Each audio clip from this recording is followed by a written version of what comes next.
founder of the Golf Professional School of Marketing, where we teach golf professionals to recession-proof their businesses by becoming truly great at marketing.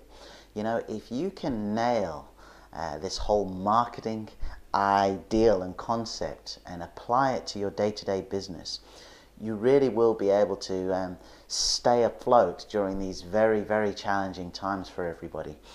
This is a really impromptu video. I'm in the kitchen. I've shuffled the chair into the way of the window there where there's some rare Suffolk sunlight at the moment. And what I wanted to do was, first of all, pay a tribute to Eddie Bullock, who very kindly took the time to speak with me on the very first Golf Professional School of Marketing podcast. It is a terrific interview. I mean, and my first bit of advice is go ahead and listen to it. You can find it on golfproschoolofmarketing.com, but I could have sat there forever talking to this man because it was just great to have some insight from somebody who began his career in a pro shop, became a very accomplished administrator of a golf club, moving forward to be managing director of one of the top golf properties in Britain and Ireland, and now, you know, runs a very successful golf consultancy, as well as being the captain of the Professional Golfers Association of Great Britain and Ireland. So it was a thrill for me to talk to Eddie anyway, but it was such a great feeling to see that we were sort of so in sync with many of our marketing philosophies. So in this video, what I wanted to do was basically pass on a few takes that you can sort of take straight away and implement to your own business, purely based on the conversation that I had with Eddie. I've got a couple of Eddie's philosophies there and tips. I've thrown in a couple of mine, and then I'm just going to wrap it up. So it's not going to be a long video, but stay with us anyway. I think first of all, before I go over sort of some of the points that I want to sort of recommend that you apply to your business, the first thing I want to say is that there needs to be a decision on your side. You need to take responsibility during these times and not turn around and necessarily say, well, you know, because this is what's happening out there in the economy, or because this is what sort of, you know, other pros are telling me is happening with their business, I'm just going to have to sort of really batten down the hatches here and see what happens. You've got to make a decision. You've got to take responsibility to say, you know what, no matter what, I am going to apply this stuff. I'm going to really dedicate 2012 to getting my marketing right, because if you do that, believe me, your business will flourish. It will. It will. So the first bit of advice, and this came from Eddie, was create your own database. Folks, this is absolutely marketing gold. All right, and it sounds very obvious, and you may be in an organization where you think, oh, well, somebody else is doing it for me, you know, the head office are doing it, or, you know, we've got a list and it's old, or so on and so forth. You, as the golf professional, must create your own database. Now, I started out my career at a place in Essex called Five Lakes, and I remember this very clearly because in the early days we didn't have a database, and one of the holes, I believe it used to be the old 10th, it's now the first, used to be pretty close to where my office was. So I'd actually run out from the office with a scrap of paper and say to some people before they were teeing off, oh look, could you just give me your names and your email addresses? We've got some special offers, we've got this, we've got that, we've got some vouchers to send out and that. And this is how we began to build the database. And by the time I left Five Lakes, that database was in the region of 2.5 to 3,000 people from starting from nothing. So you must create your own database. Why? Well, we marketers like to have a saying that the money is in the list. And Eddie pointed something out very, very articulately. Yes, the money's in the list, but it's also in the relationship that you create within that list. So here you are, you have 10 names. And, you know, if you've only got 10, and this is the thing that sort of surprises me a lot of the time. If you have only a handful of names in your database, then there is absolutely no excuse for not creating relationships with those names in the databases. And you know, it could turn out that you've got 25 names and you end up taking 10 away because they say, well, no, I've given up golf, or I no longer do golf days, or I'm not interested. Fine, but you must create your own database, because as time goes on, when you begin to put some products, some programs, some services in place, you need to have the ability to communicate this frequently and consistently. So, step number 1 from Eddie Bullock: create and manage your own database. Number 2, what Eddie said, which was vitally important and poignant for that matter, was create some mini goals for yourself. Okay?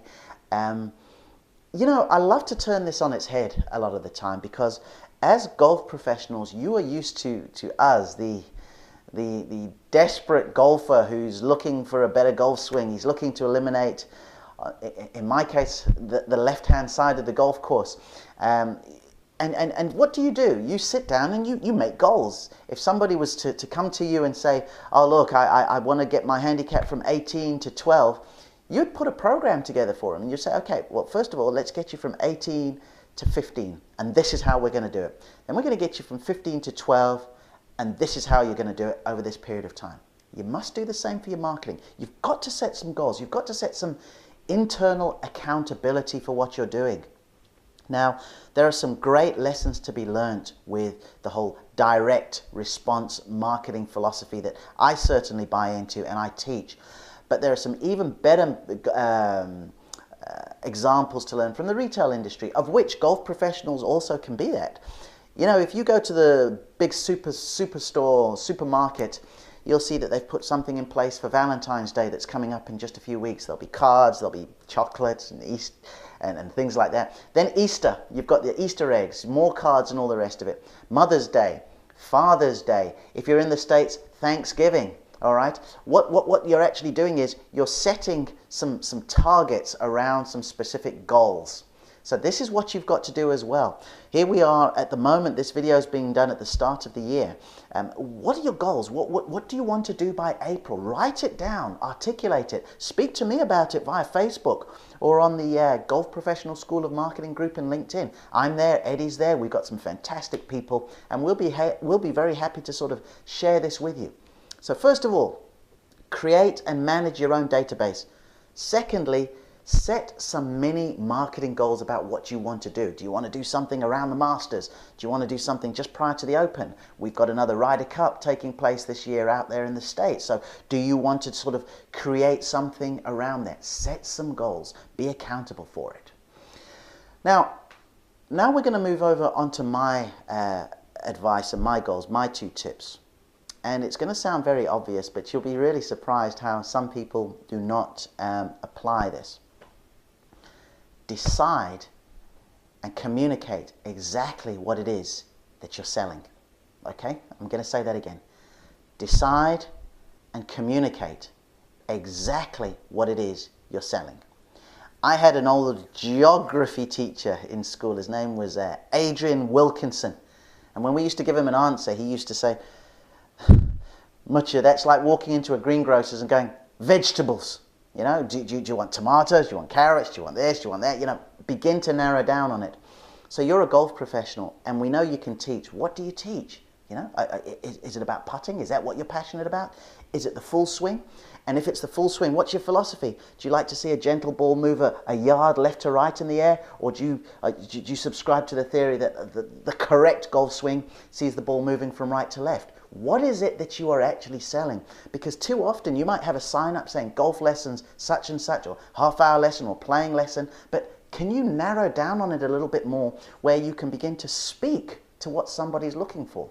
You know, those of you who have played an awful lot of golf with me, and you'll hear it constantly, is that I've lived in constant fear of that left-hand side of the golf course because of playing tennis as a boy, you know, so that topspin forehand. And once that comes, as Hogan said, it's like having a rattlesnake in your pocket. So any time I've spoken to a teacher who sort of talks about sort of seeing a ball move a certain way, or, you know, focusing on the short game, those short putts, another area which I've sort of had 1 or 2 sleepless nights, that resonates with me. So instead of just calling yourself a golf professional, what is it you exactly bring to the table? It is very important, and over time, as we continue to sort of pass on some of these lessons and teachings, you'll get more of a handle about how you can indeed segment what you do and then target some individual target audiences just for that particular need that they might have. And then I think the final thing that I would like to put across, which is going to sound unbelievably obvious, but it is something that Eddie also mentioned as well. Get started. Just go ahead and get started. You know, we marketers that do this full time for a living will give you serious horror stories of folks who really want to get on with something, yet for whatever reason they just do not start. It's that first step. And again, when we look at confidence, sometimes we don't ever want somebody to sort of get on a driving range who you're teaching and have him hit 150 golf balls the incorrect way. It's better to hit 10 balls the right way than 150 the incorrect way. But marketing is not like that. You know, there may be people out there who disagree with me, but I just do not believe if you're putting a shop window for what you do, how you can help something that you can bring to the table, just get on and do it. Yes, there may be such a thing as an ideal headline or a call to action, which I always talk about, or you go down the route of direct response marketing as opposed to brand marketing, but still produce and create something. That's vitally important. And if it's confidence that you're struggling with, talk to us, talk to me. You know, come onto our Facebook page, liaise with us via the LinkedIn group, listen into the podcasts like the one that I've done with Eddie and I'm going to continue to do, and videos like this, and you'll realize and understand you're not alone. You know, these first tee jitters that we all experience when we step onto a tee. I mean, some of the horror stories on that first tee and the nerves that you have. You also have that when you're going to be producing marketing, but you've got to get your content out there. Vitally important. You can turn this year around for yourself. And I'm not trying to be some form of inspirational, motivational speaker without any substance. We'll help you with the substance. We'll help you with the content. But you must make a commitment to get on. So, thank you for this. Like I said, this was an impromptu. This wasn't rehearsed. I was just sort of sitting, putting together a few notes for the next video that I'm going to be shooting, an online video with some training. And I just thought, you know what, that was such a great conversation with Eddie. And before I go ahead and put the podcast up, which again, I really recommend that you listen to, let me throw out some tips that Eddie came up with, that I've come up with, that I know will help you. So until next time, thanks ever so much for taking the time to watch this video, and I look forward to helping you make 2012 a significantly better year than everybody else is suggesting.